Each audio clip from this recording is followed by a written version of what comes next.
মিনহে মিন্দাল মোহাম্মদ চারটা অক্ষর। কয়টা অক্ষর? চারটা অক্ষর। 4-5 থেকে লোকজন আসবে, যে যে নিয়তে আসবে আল্লাহ তাআলা সকলের দিলের নিক মকসুদকে পূর্ণ করে দিবে। জোরে সরে বলেন সুবহানাল্লাহ। শর্ত হলো মিনহে মিন্দারের মহব্বত অন্তরের মধ্যে থাকতে হবে। বাবাজিরা, বৃহত্তম 4 সিফতের দ্বারা আল্লাহ সুবহানাহু ওয়া তাআলা আপনাকে আমাকে জমিনের পরে নিয়ে এসেছেন। সেই বৃহত্তম 4 উপাদানের নাম হলো আগুন, পানি, বাতাস আর মাটি। আগুন, পানি, বাতাস আর মাটি, এই বৃহত্তম 4 উপাদান আপনার আমার শরীরের মধ্যে রয়ে গেছে এবং বৃহত্তম 4টি সিফতের দ্বারা এই আগুন, পানি, খাট, বাত, আপোষ, আপকে পবিত্র করতে হবে। জোরে বলেন সুবহানাল্লাহ। এখন সেই বৃহত্তম 4 সিফত হলো বাগান। ছোট্ট কি বড়, বড় কি ছোট্ট, সবার মাঝে সালামের ফিদা কায়েম করতে হবে। জোরে সরে বলেন সুবহানাল্লাহ। সবার মাঝে সালামের ফিদা যখন কায়েম হবে, শত্রু আপনার বন্ধুতে পরিণত হয়ে যাবে। সমাজের মধ্যে আর কলহ বিবাদ থাকবে না। ইসলামের সৌন্দর্য নষ্ট করতে পারবে না। ও সোনার চাঁদেরা, বাবারা, ভাইয়েরা, ভালো করে শুনুন। আমরা সবাই শান্তি চাই, আমরা সবাই শান্তি চাই। অশান্তি আমরা কেউ চাই না। শান্তি যদি আমরা পেতে চাই তাহলে 4টি সিফতের আমল করতে হবে। কয়টি? 4টি সিফতের আমল করতে হবে। 1 নম্বর সিফত হলো বাগান। ওই ঘরে সালাম কায়েম করতে হবে। যদি আমরা ঘরওয়ালাকে সালাম দিই, আল্লাহর হাবিব জনাবে মুহাম্মদ রাসূলুল্লাহ সাল্লাল্লাহু আলাইহি সাল্লাম পবিত্র জবানে জাহির করেছেন, যে ঘরওয়ালাকে সালাম দিয়ে ওই ঘরে প্রবেশ করলো, ওই ঘরের মধ্যে আল্লাহ পাকের রহমত বর্ষিত হওয়া শুরু হলো। জোরে সরে বলেন সুবহানাল্লাহ। বাবারা, আজ ঘরওয়ালাদেরকে আমরা সালাম দিই না, ছেলেকে সালাম দিই না, বিবিকে সালাম দিই না, মেয়েকে সালাম দিই না। না দেওয়ার কারণে ঘরের মধ্যে থেকে অশান্তির উৎপত্তি হয়। কি কোন কথা ঠিক কিনা? যদি আপনারা শান্তি পেতে চান, শান্তির ভিজা যদি কায়েম করতে চান, তাহলে ছোট্ট কি বড়, বড় কি ছোট্ট, সবার মাঝে সালামের ফিদা কায়েম করতে হবে। জোরে সরে বলেন সুবহানাল্লাহ। 2 নম্বরে সিফত হলো বাগান। সালামের পরে ছোট্ট সুমধুর কণ্ঠ দিয়ে তাদের সঙ্গে কথা কথন করতে হবে, কথা বলতে হবে। সালামের পরে কালাম মানে কথা। এই কথা তাদের সঙ্গে তোমরা কেমন আছো, নামাজ হয়েছে না হয় নাই, এইরকম তোমার জিকির হচ্ছে না হয় নাই, আল্লাহ তাআলার পান্ডিগানা নামাজ হচ্ছে কি হয় নাই, এইগুলার খোঁজ খবর যখন নেবেন কালামের মাধ্যমে বাগান, তখন আপনার ওই ঘরের মধ্যে আল্লাহ পাক রহমতের বাড়ি ধারা বৃষ্টির নাই বর্ষণ করে শান্তি দিয়ে দিলে। জোরে সরে কান সুবহানাল্লাহ। 3 নম্বরে হলো বাগান। যখন আপনি কালাম করলেন, এরপরে আপনার সাধ্য অনুযায়ী আপনি এবার তোয়াম করেন, খানার ব্যবস্থা ইন্তজাম করেন, তাহলে কি হলো? সালাম হলো, কালাম হলো, আর মেহমানদারির জন্য ব্যবস্থা হয়ে গেল। এরপরে ৪র্থ নম্বরে আসলো বাগান আল্লাহ পাকের হুকুম, পাঞ্জিখানা নামাজকে কায়েম করতে হবে। ও মুসলমান, তোমরা কেন বুঝো না? সমাজের মধ্যে কেন তোমরা নামাজকে 4 ভাগে বিভক্ত করে ফেলছো? ও মুসলমান, তোমাদের কি লজ্জা হয় না? তুমি মুসলমান বলে দাবি করবা, আর আল্লাহ পাকের কুদরত পাইছে দাবিবা না, এটা হইতে পারে না। বাবারা, এই নামাজকে কায়েম করতে গিয়া আপনার আমার পারের কান্ডারি নূরে মুজাসসাম নবী আরবি হযরত আহমদ মুহাম্মদ মুস্তাফা কতই না কষ্ট করেছে বাবজান। তাই নামাজে কিয়াম দাঁড়ায়া পাপ ঘুরাইছেন রে বাবান। আত্তাবিউনি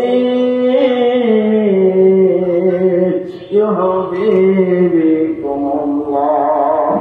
বাবাই কোরআন সাক্ষী দেয়, আপনার আমার প্যারা নবী পারের কান্ডারি নূরে মুজাসসাম খানাই কামাই নামাজে কিয়াম দাঁড়াইছে। উতবার সাহেবা বড় বড় কাফের বেঈমান মুর্তাদরা দেখলো যে এটাই আমাদের সুযোগ। এইবার মুহাম্মদ একা একা নামাজ পড়ে। মুহাম্মদ যখনই নাকি সে যাবে, উতবা নামক ব্যক্তি আর সাহেবা নামক ব্যক্তি বাবারে মরা উটের ঘোড়া এইবার ঘুড়ি নিয়ে আসে নবীজির শের মোবারকের উপর দিয়েছে। আল্লাহর নবী শের তুলতে পারতেছে না। এমন সময় খাতুনে জান্নাত মা ফাতেমা পর্দার থেকে দেখলেন তার বাবার হীন অবস্থা। উনি দৌড়ে যে বাবার মাথার থেকে শরীর থেকে ওই ভুঁড়ি সরায়া দিয়েছে। জোরে সরে বলেন আলহামদুলিল্লাহ, আরো জোরে সরে বলেন আল্লাহু আকবার। এবার সরায়া দিয়ে ডান পাশে খেয়াল করে দেখে উঠব হাসতেছে, আর বাম দিকে তাকায় দেখে সাহেবাও হাসতেছে। আর বলতেছে বুঝতে পেরেছি, আমার বুঝতে ভুল হয় নাই, বুঝেছি তোমরা আমার বাবাকে এহীন অবস্থা করেছো। তবে জেনে রাখো, একদিন না একদিন যখন দিন কায়েম হবে, দিন নাকি কায়েম নেই। বন্দगी तो कर ले, गाना बजाना सुर दे, भगवत को मान ले। जो एक दिन তোমরা মুসলমানের হাতে তোমাদের নিশ্চিত, তোমরা মুসলমানের হাতে অবদস্ত, এমন কি তোমরা নরকে গিয়া বসবাস করবে। জোরে সরে বলেন না আল্লাহু আকবার। হযরতে ফাতেমা রাদিয়াল্লাহু তাআলা আনহা দোয়া করলেন, আল্লাহ দিন কায়েম হওয়ার সঙ্গে সঙ্গে এই সমস্ত সাহেবা এদের যেন আর আবুদের মৃত্যু যেন ওই মুসলমানের হাতে যেন হয়ে যায় সঙ্গে সার ধরে সরে বলেন আল্লাহু আকবার।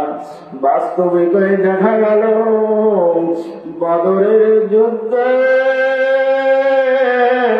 যখন দামা বাজে উঠল, বদরের যুদ্ধ শুরু হয়ে গেল, আর মুসলমানরা বীর বিক্রমে যুদ্ধ করতেছিল। আর উতবা সাইবা আবু সুফিয়ান ইসলামের ঘোরতর শত্রুদেরকে জাহান্নামে পেটে দিয়েছে। জোরে সরে বলেন সুবহানাল্লাহ, লা ইলাহা লা ইলাহা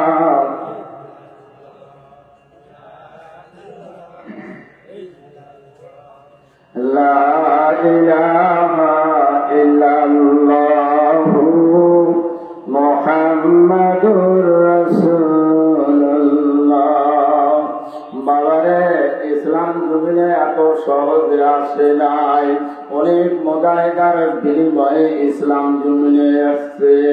বাবারা আজ আমাদের মুজাহিদা নাই, কষ্ট নাই, যার কারণে দরদ নাই।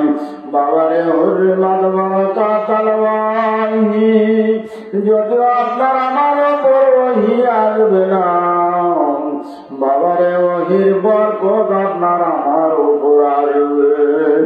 বাবারে হুরমাত বারাকাতুল ওয়াহি, ওহী আসবে না, তবে ওহীর বরকত আপনার আমার উপর আসবে। আর যদি জমিনের পরে আমি আপনি কলহ বিবাদে লিপ্ত হই, বাবারে খুর যেমন মাথার চুলকে ধ্বংস করে তাহলে জিনিসের মধ্যে কলহ বিবাদ কেমন সোনার চন্দ্রা। ও আমার মুরব্বী বাবাজিরা, ও আমার যুবক ভাইয়েরা, কান পেতে আমলের নিয়তে শোনো। কেমন চুলকে খুর যেমন চুলকে নিমেষের মধ্যে ধ্বংস করে ফেলে, সমাজের মধ্যে কলহ বিবাদ হইলে আপনার আমার কি বলি ধ্বংস হইয়া যাবে। বাবারা সজ্ঞানী সুস্থ কখনো নামাজ কাজা করে না। এক অর্থ যদি তুই নামাজ কাজা করো, 2 কোটি 88 লক্ষ জাহান্নামে আগুনে জ্বলতে হবে। ও সোনার চান্দা, খবরদার খবরদার, কেউ নামাজ কাজা করিও না। যদি নামাজ কাজা করো আর যদি না পড়ো, জেনে রাখো আর নবীর নামাজ ছাড়া কেউ জান্নাতের কদম দিতে পারো না। সোনার চান্দেরা ভালো করে জেনে রাখো, আমলে নেওয়াতে শোনো বাবা, কাজে লাগবে তোমার সন্ধ্যাবেলা। বাবারা কিভাবে নামাজ প্রতিষ্ঠিত আল্লাহ হাজির করলেন, আজ ওই নামাজ যদি জমিনের পরে না পড়ে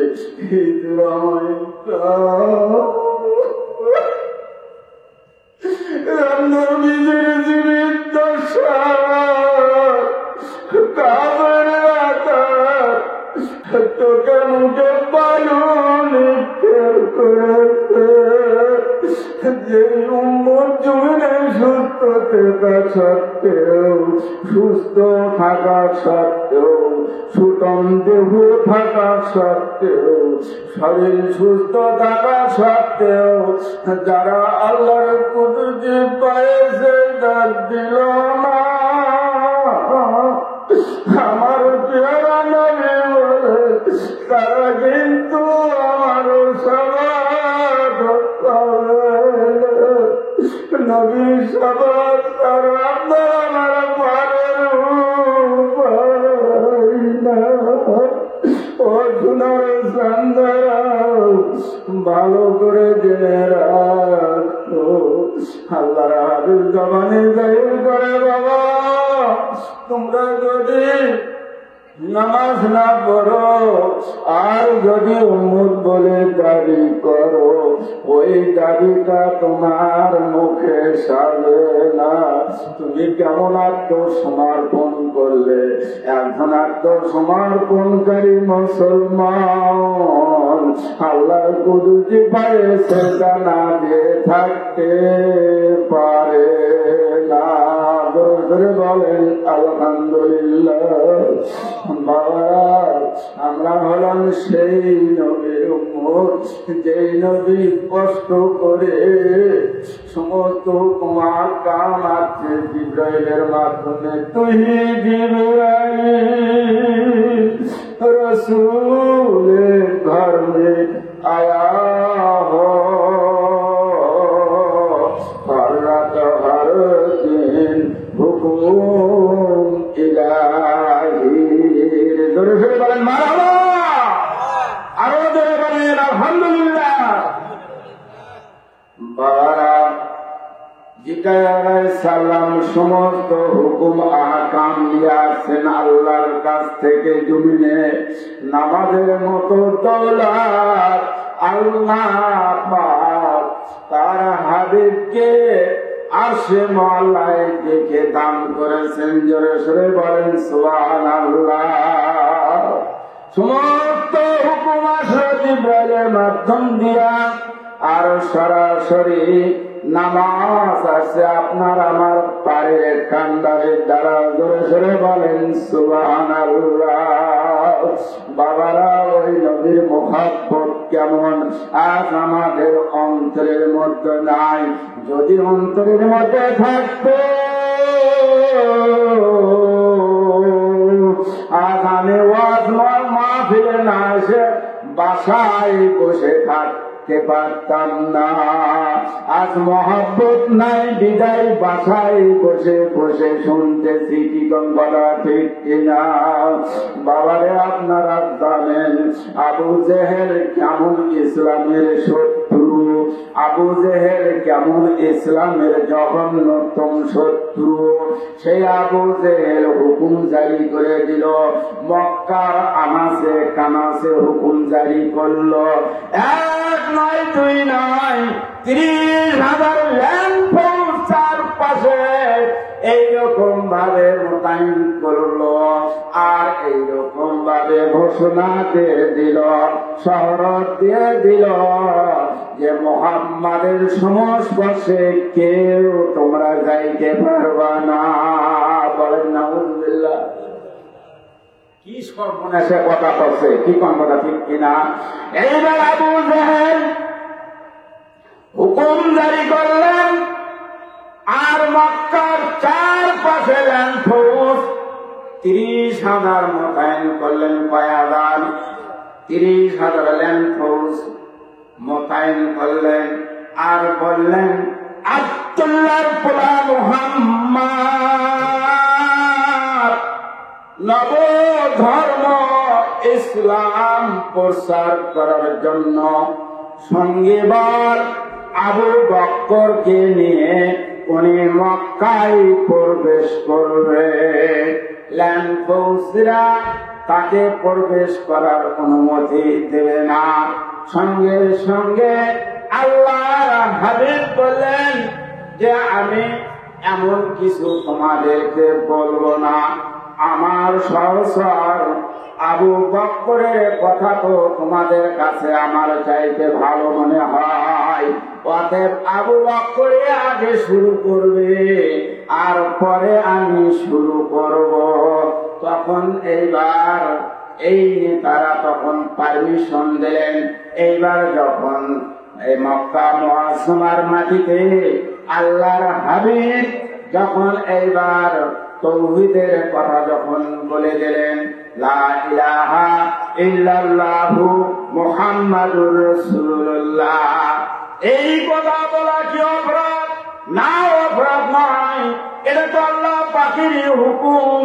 ইয়া আইয়ুহাল মুদাসসির, এ কম্বল আবৃতওয়ালা, তুমি ওঠো আর দিনের দাওয়াত পেশ করো।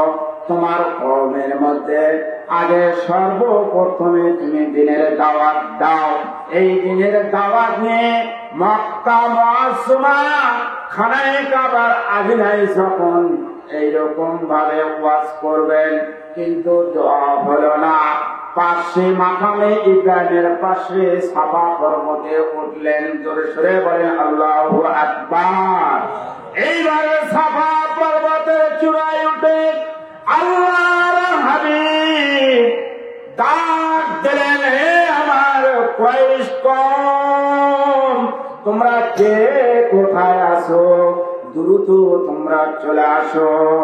আমার মাঝে আমার প্রাণ প্রিয় আবু বকর আছে, তোমাদের মনোনীত ব্যক্তিও আছে, তোমরা চলে আসো। এইবার এক এক করে সময় হয়ে গেল। সাফা পর্বত থেকে ঘোষণা দেওয়া হলো, এই দিকে আবু লাহাব, উতবা, সাইবা এদেরকে বলে দিচ্ছে, হে উতবা, হে সাইবা, তোমরা কোথায় রে? আবু লাহাবের কথা বলার সঙ্গে সঙ্গে বলছে, আব্বাজি আমরা উপস্থিত।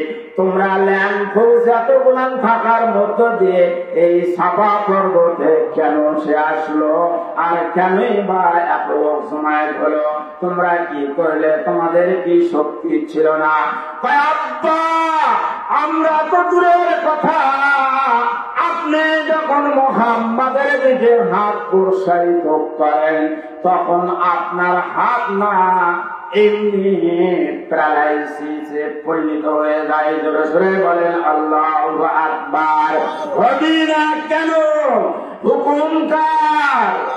হুকুম কার? তাব্বাত ইয়াদা আবি লাহাবিন ওয়া তাব্বা। হুকুম কার? আল্লাহ পাকের হুকুম। এইবার আবু লাহাবের হাত ওঠে না।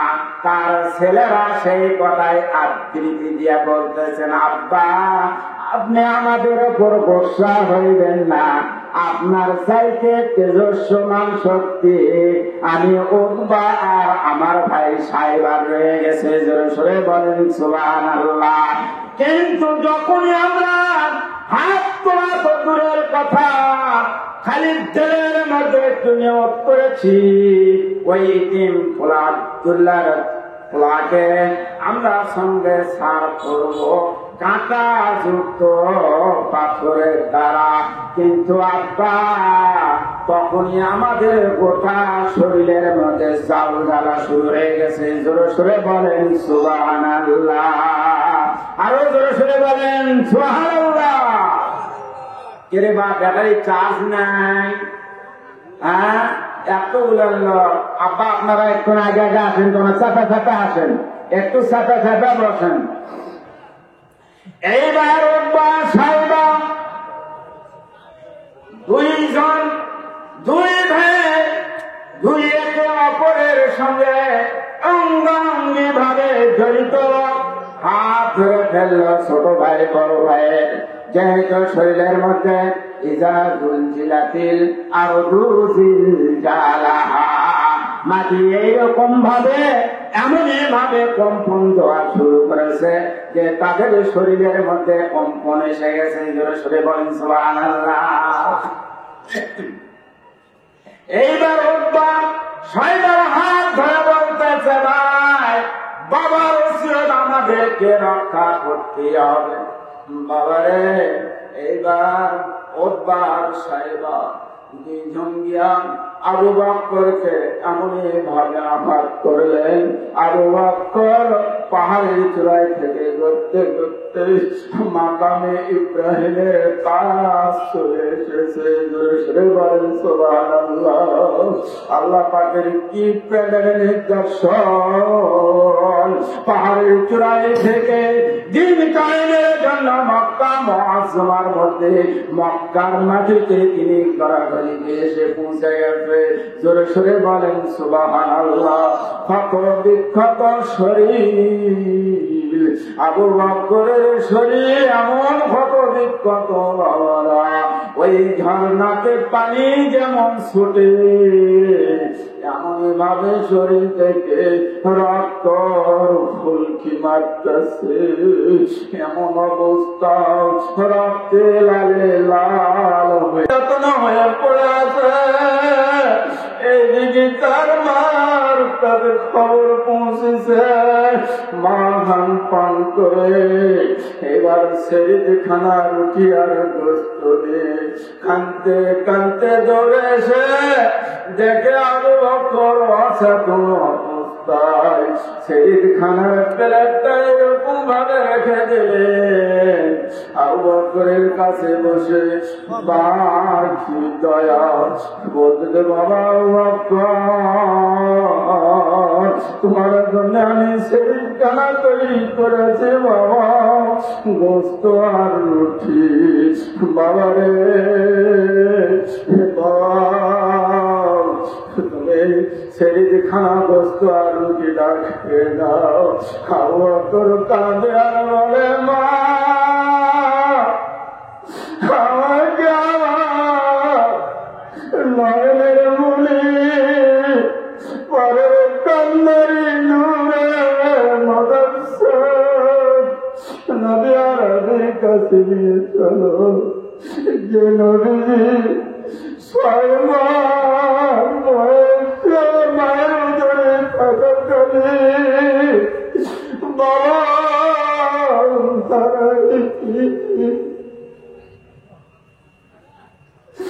আর বয়সে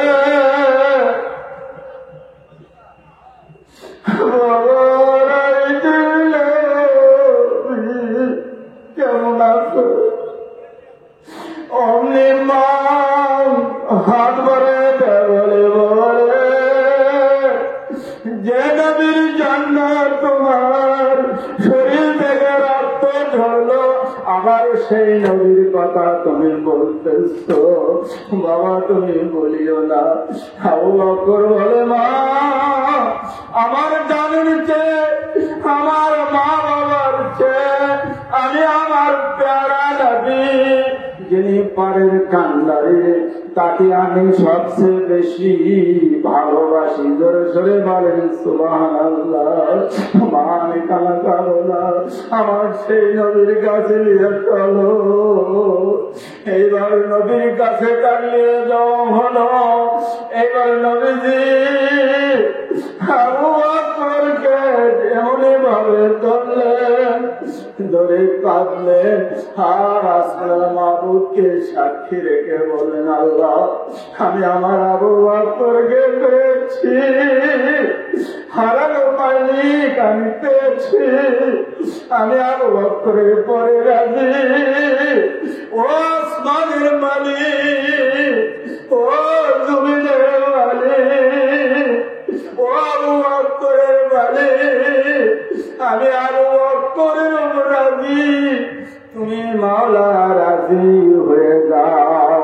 যার কারণে সমস্ত উলামায়ে কেরাম একমত মসজিদে বলে রাদিয়াল্লাহু তাআলা আনহুম ওয়া রাদু আন। জোরে সরে বলেন সুবহানাল্লাহ। এইবার যখন নবীর কাছে আবু বকরকে প্লেস করা হলো, এইবার তার মা এইরকম ভাবে শরীফ থানার প্লেটটা হাতে নিয়ে বলতেছে, বাবা আবু বকর তোমার শরীর বড় ক্লান্ত, তুমি দাঁড়াইতে পারতেছ না বাবা, এই খানাটা খাইলে তোমার শরীরে শক্তি আসবে। আবু বকর কান্দে আর বলে, মা যেই মানি গ্রহণ করার কারণে হক দিনে ইসলাম কায়েম করার কারণে আবু বকরের শরীর থেকে রক্ত গেল, আমি ওই পর্যন্ত তোমার খানা খাবো না, যে পর্যন্ত না আমার প্যারা নবীর হাতে হাত দিয়ে কলেমা না পড়া পর্যন্ত, ঈমান গ্রহণ না করা পর্যন্ত আমি আবু বকর মারাই যাব। ঈমান মুকাম্মেল কর দে খোদা, बात फायले मुस्तफा अगर जन जाए तो कुछ उससे नहीं परवाह। जोरे सोरे बोलेन मारहाबा। আল্লাহ কয় মা আমি এমন একদিন পেয়েছি, ওই দিন যেই দিন আমি মজা পাই, যে দিনের জন্য আমি রক্ত দিয়েছি, তুমি মা তোমার দয়া হয়েছে ওই নবীর হাতে যদি তুমি হাত দিয়া পড়ে নাও লা ইলাহা ইল্লাল্লাহু মুহাম্মাদুর রাসূলুল্লাহ। দেখা গেল আবু বকরের মা তখন আবু বকরের এই অবস্থা দেখে, আবু বকরের এই হালত দেখে মা নবীজির কাছে বায়াত গ্রহণ করলেন, তাওহীদের কলেমা পড়ে মুসলমান হয়ে গেলেন। এই জন্যই তো আবু বকর বলতেন ঈমান কামেল কর দে মুকাম্মেল কর দে খোদা, अगर जान जाए तो नहीं कुछ उससे परवाह। আমার জান যাবে আমি পরোয়া নাই, কিন্তু আমার নবীজি হায়াতে বেঁচে আছেন, এটাই আমার সৌভাগ্য। শোনো জোরে সরে বলেন সুবহানাল্লাহ। ওনার মা ঈমান গ্রহণ করলেন, বলেন আলহামদুলিল্লাহ। বাবারা নবীজির কেমন মহাব্বত। আবু জেহেল শহরত দিয়ে দিলেন, এক নয় দুই নয় 30,000 ফৌজ, ব্যাটালিয়ন ফৌজ এইবার চারপাশে লাগিয়ে দিয়েছে। মুহাম্মদকে শুধু পালি তাকে ঘাল করবে, আর মুহাম্মাদের কাছে যারা আসবে তাদের কি সঙ্গে সার করে সারবে। আল্লাহ কয় মা কারু মা আল্লাহু খায়রুল মাকিরিন। জোরে সোরে বলেন আল্লাহু আকবার। কেরে ব্যাটারি চার্জ নাই? জোরে সোরে বলেন আল্লাহু আকবার। কি কথা হচ্ছে এগুলা? জিন্দগি মেলা ওয়াজ শুনেছেন না, আমলের ওয়াজ শোনেন পায়জামা না, আশিকের ওয়াজ শোনেন। কত সহজে আসে ভালো লাগে না, মুজাহিদা করতে হবে খাইয়ে না খেয়ে।